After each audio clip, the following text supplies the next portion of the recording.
رب کریم نے ارشاد فرمایا الیوم اکملت لکم دینکم، آج میں نے تمہارے لیے تمہارا دین مکمل کر دیا ہے، مکمل ہو گیا دین، اس کے بعد کوئی اور دین نہیں آئے گا۔ اس آیت نے بتا دیا کہ حضور آخری نبی ہیں، دین مکمل ہو گیا، اب کسی اور پیغمبر کی، رسول کی، دین کی، کتاب کی ضرورت باقی۔ آج میں نے تمہارے لیے تمہارا دین مکمل کر دیا۔ اور کیا خوبصورت لفظ ہیں قرآن پاک میں، فرمایا وَأَتْمَمْتُ عَلَيْكُمْ نِعْمَتِي، اور آج میں نے تم پر اپنی نعمتیں تمام کر دی ہیں، نعمتیں مکمل کر دی۔ وَرَضِيتُ لَكُمُ الْإِسْلَامَ دِينًا، اور اللہ فرماتے ہیں میں نے تمہارے لیے دین اسلام کو پسند کیا ہے، یہ میری رضا ہے، یہ دین اسلام تمہارے لیے پسند کیا ہے۔ کوئی بندہ ساری زندگی مخلوق کی خدمت کرے، ساری زندگی رستوں سے کانٹے اٹھائے، ساری زندگی خیر کا کام کرے، کسی کو تکلیف نہ دے، لیکن اگر مسلمان نہیں نا، اگر کلمہ نہیں نہ پڑھتا، تو اس کی ساری عمر کی خیر بھی کسی کام کی نہیں۔ اس لیے کہ رب فرماتا ہے جڑ دین اسلام ہے، جڑ ہوگی تو پھر شاخیں قبول کی جائیں گی نا، تو اگر جڑ ہی سرے سے نہیں ہے تو خیر کرنے کا معنی۔ کچھ لوگ کفار کی، مشرکین کی تعریف کرتے ہیں کہ جناب بلے بلے اتنے ویلفیئر کام ہو رہے ہیں، تو یاد رکھو سب سے ضروری جڑ ہے۔ قرآن پاک میں رب تعالیٰ نے منافقین، مشرکین اور کفار کے اعمال کی بنیاد اس طرح کی بتائی ہے کہ جس طرح پتھر پر تھوڑی گرد پڑ جائے، ذرا ہوا کا جھونکا ہے یا بارش آئے تو پتھر صاف کا صاف ہو جاتا ہے۔ ان کے اعمال اس طرح کے ہیں۔ اس خیر کا کیا مطلب کہ جس خیر میں ایمان ہی شامل نہیں؟ جب تک بندہ مومن نہ ہو اس کا کوئی عمل بھی اللہ کی بارگاہ میں قابل قبول نہیں ہوتا۔ یہ آیت نازل ہو گئی، فرمایا دین مکمل ہو گیا۔ او میرے بھائیو، خدا را سوچو، کوئی شے مکمل نہیں دنیا میں، کوئی شے بھی۔ کروڑوں کا مکان بنا لو پھر بھی کوئی نہ کوئی نقص نکل ہی آتا ہے۔ کوئی دنیا میں شے مکمل ہے ہی نہیں۔ اگر کوئی شے مکمل ہے تو وہ مدینے والے رسول کا دین مکمل ہے۔ مکمل، جب ہم کہتے ہیں نا مکمل دین، تو لوگ سمجھتے ہیں تو شاید سادی سی بات ہے۔ یہ وہ والی بات ہے جو دنیا میں کہیں نہیں پائی جاتی۔ جب یہ آیت نازل ہوئی تھی نا، تو بخاری میں موجود ہے، ایک بہت بڑا یہودیوں کا عالم حضرت عمر فاروق رضی اللہ تعالیٰ عنہ سے کہنے لگا یہ جو تم پر آیت نازل ہوئی ہے نا کہ دین مکمل ہو گیا، یہ اگر ہم پر نازل ہوتی نا تو جس دن یہ آیت نازل ہوئی ہوتی ہم نے ہر سال اسی دن کو عید بنا لینا تھا کہ دین مکمل ہو گیا۔ الیوم اکملت لکم دینکم، دین مکمل ہو گیا، ہم تو عید بنا لیتے۔ تو حضرت عمر کہنے لگے ہم پر بھی بڑا فضل ہے، جس دن آیت نازل ہوئی تھی عرفہ کا دن بھی تھا اور جمعے کا دن بھی تھا، ایک نہیں دو عیدیں تھیں مسلمانوں کی، دو عیدیں تھیں مسلمانوں کی، دو۔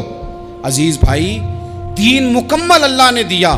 اور حضرت عبداللہ ابن عباس رضی اللہ تعالیٰ عنہ نے تو ایک مقام پہ اس کا ذکر بھی کر دیا۔ جب ان سے کسی یہودی نے کہا نا یہ آیت ہمیں ملتی تو ہم عید مناتے، تو فرمایا تم ایک مناتے نا، ہماری دو تھیں اس دن۔ جمعہ بھی تو مسلمانوں کی عید کا دن ہے نا۔ بہت سارے لوگ ہیں بیچارے جو کہتے ہیں اسلام میں عیدیں صرف دو ہیں، اور وہ بھی صرف پریشانی انہیں عید میلاد النبی والے دن ہوتی ہے، اس کی آگے پیچھے نہیں ہوتی۔ حالانکہ نبی پاک علیہ السلام نے کہا ہر جمعہ بھی عید ہے، خود حضور نے فرمایا، لیکن وہ اڑ جاتے ہیں کہ نہیں عیدیں صرف دو ہی ہیں۔ بھائی آپ یہ کہہ سکتے ہیں کہ اسلام کی معروف عیدیں دو ہیں، اپنے معنی اور مفہوم کے لحاظ سے جس کو یوم عید کہا جائے وہ عیدیں دو ہیں۔ تو نبی پاک صلی اللہ تعالیٰ علیہ وسلم نے میدان عرفات میں خطبہ دیا۔ یہ جو واعظ و نصیحت ہے نا، خطبہ، تقریر، یہ دنیا کر رہی ہے، کرتی رہے گی، کرتی چلی آئے گی، اور اس کو میرے نبی پاک علیہ السلام نے پسند فرمایا۔ خیر کی بات کرنے والے کو حضور نے دعا دی۔ محبوب فرمانے لگے اللہ جو میری حدیثیں یاد کر کے آگے پہنچائے اس کے چہرے کو تر و تازہ رکھنا۔ یہ ابلاغ دین بہت بڑی بات ہے اگر کوئی خلوص نیت سے کرے۔ لیکن کائنات ارضی میں وہ جو حضور کا خطبہ حجۃ الوداع ہے، وہ دستور ہے، وہ منشور ہے۔ انسانی حقوق پر اس سے بڑا چارٹر نہ پہلے کبھی تھا نہ قیامت تک دوبارہ بن سکتا ہے۔ اس کو خطبہ حجۃ الوداع کیوں کہتے ہیں؟ ایک تو مطلب یہ کہ حضور نے یہی آخری آج کیا، اور دوسری بات یہ تھی کہ اس خطبے کے تھوڑے ہی عرصے بعد میرے نبی پاک نے وصال ظاہری فرمایا، اور اس خطبے کو رسول پاک صلی اللہ تعالیٰ علیہ وسلم نے شروع کہاں سے فرمایا؟ یہ خطبہ دیکھیں شروع کہاں سے ہو رہا ہے۔ انسان دنیا میں ملتا بھی ہے، جدا بھی ہوتا ہے، یہ جو جدائی کا وقت ہوتا ہے نا، جدائی کا، شاید بڑی سوچ سمجھ کے کہا تھا حضرت میاں صاحب نے، بڑی غور کر کے انہوں نے کہا تھا کہ دریا کنڈے روخ نہ لائیے، جو آوے روڑ جاوے۔ آپ میدان میں درخت لگاتے ہیں تو کبھی پھل گرتا ہے تو زمین پہ گرتا ہے، اٹھا لیتے ہیں۔ اگر دریا کے کنارے ہو تو وہ تو دریا میں گرے گا اور روڑ جائے گا، چلا گیا، بہہ گیا۔ فرمانے لگے دریا کنڈے روخ نہ لائیے، جو آوے روڑ جاوے، تے پردیسی نال نہ یاری لائیے، او دا جدوں دل کرے ٹر جاوے، وہ تو چلا جاتا ہے۔ یہ خطبہ شروع کہاں سے ہو رہا ہے؟ یعنی ابھی آغاز کلام ہے، بات آگے آئے گی، آغاز کلام ہے۔ میں کہہ چکا ہوں ولی شاید عبادت کر کے بنے، تقوی اختیار کر کے بنے، ولی اللہ کی حرام کردہ ہر شے سے اجتناب کر کے بنے، وہ جس میں شبہ ہے اس سے بھی بچے تو پھر ولی بنے۔ لیکن صحابی تو حضور کی زیارت سے بنتا ہے نا، نبی پاک کی زیارت سے بنتا ہے، اور صحابہ تو وہ صحابہ تھے جن کی ہر صبح عید ہوتی تھی، خدا کا قرب حاصل تھا، نبی کی دید ہوتی تھی۔ وہ تو اس طرح کا ماحول تھا کہ نبی پاک نے فرمایا حضرت ابو ہریرہ سے یہیں بیٹھے رہتے ہو، تھوڑا ذرا کبھی کوئی کام بھی کر لیا کرو، وقفے سے ملنے سے محبت بھی بڑھتی ہے۔ تو حضرت ابو ہریرہ اٹھے اور ستون کے پیچھے سے ہو کے واپس آ گئے۔ فرمایا آ گئے ہو؟ عرض کی حضور دل ہی نہیں لگتا تو جائیں کہاں؟ وہ جو حضور سے آ کے کہتے تھے نا یا رسول اللہ صلی اللہ علیہ وسلم، حضرت صوبان بن مالک، حضور نے فرمایا پریشان دکھائی دیتے ہو؟ کہا یا رسول اللہ ایک بات پریشان کرتی ہے۔ کہا وہ کیا؟ عرض کی حضور دل بے چین ہوتا ہے تو زیارت کو آ جاتا ہوں، آج ایک عجیب خیال آیا ہے، عجیب خیال آیا ہے، اور اس نے عجیب رنگ طبیعت میں بھر دیا ہے۔ فرمایا تمہیں کیا خیال آیا؟ عرض کی یا رسول اللہ صلی اللہ علیہ وسلم آج خیال آیا ہے کہ صوبان ہے، تو حضور کا غلام ہے، جنت تو حضور کے صدقے ملے گی، لیکن یہ ہے کہ حضور تو ہوں گے نا نبیوں کے ساتھ، تجھے ملے گی پر ملے گی تو غلاموں کے محلے میں نا۔ تو دل میں خیال آیا کہ وہاں زیارت بھی ہوگی کہ نہیں؟ او جنت میرے کس کاری جتھے یار نظر نہ آوے، زیارت بھی ہوگی کہ نہیں؟ حضور کی بارگاہ میں جب حضرت صوبان نے عرض کی تو رب کریم نے فرمایا محبوب جو تیری اور تیرے رب کی اطاعت کرے نا، اولئک انعم اللہ علیہم من النبیین والصدیقین والشہداء والصالحین، فرمایا ان کو اللہ نبیوں کے، صدیقین کے، شہداء اور صالحین کے ساتھ ہی جنت میں اکٹھا فرمائے گا، وہ اکٹھے رہے۔ تو جن کو تو جنت میں بھی حضور کی زیارت کے بغیر چین نہیں تھا، ان کو حضور نے خطبہ حجۃ الوداع شروع کرتے وقت پہلا جملہ پتہ کیا کہا؟ حضور اونٹنی پہ ہیں، احرام باندھا ہوا ہے، 1,40,000 کم و بیش غلام سامنے کھڑے، عرفات کا میدان۔ محبوب فرمانے لگے پہلا جملہ، جو درد والے تھے وہ تڑپ گئے، یہ سارے درد والے تھے لیکن کچھ زیادہ مزاج شناس تھے۔ محبوب نے پہلا جملہ کہا، حضور فرمانے لگے لوگوں جس طرح آج اکٹھے ہوئے ہیں شاید اس کے بعد دوبارہ ہم اکٹھے نہ ہوں۔ پہلا اعلان ہی کر دیا کہ یہ تمہارے ساتھ جو آج خطبہ ہے نا، اس میں اشارہ دے دیا کہ دوبارہ نہیں جمع ہوگے، اگلا حج نہیں کرنا، بس ختم ہوئی بات۔ یہ آخری پہلی بات ہی حضور نے یہ بیان کی۔ اب وہ اتنے دل نرم ہو گئے حضور کی بات سن کے، آنکھوں میں آنسو اس طرح آ گئے، طبیعت کا ملان اتنا بڑھ گیا کہ ہر ایک کا دل کشکول بن گیا، ہر طرف سے آہیں اور سسکیاں ہیں کہ حضور کے وہ جملے یوں صحابہ لے رہے تھے جب آپ سے کوئی کہہ دے کہ بھائی یہ وقت بس آخری ملاقات کا ہے، تو پھر انہوں نے وہ تو حضور کی ہر بات ہی توجہ سے سنتے تھے، پر یہاں جو انداز بن گیا وہ انوکھا بن گیا۔ فرمایا شاید دوبارہ ملاقات نہ ہو۔ پھر میرے کریم محبوب صلی اللہ تعالیٰ علیہ وسلم نے فرمایا جس طرح تمہارے لیے یہ شہر حرمت والا ہے، مکہ حرمت والا ہے نا، ایک نیکی کرو تو مکے میں 1,00,000 کا ثواب، حرم مکہ میں ایک گناہ کرو تو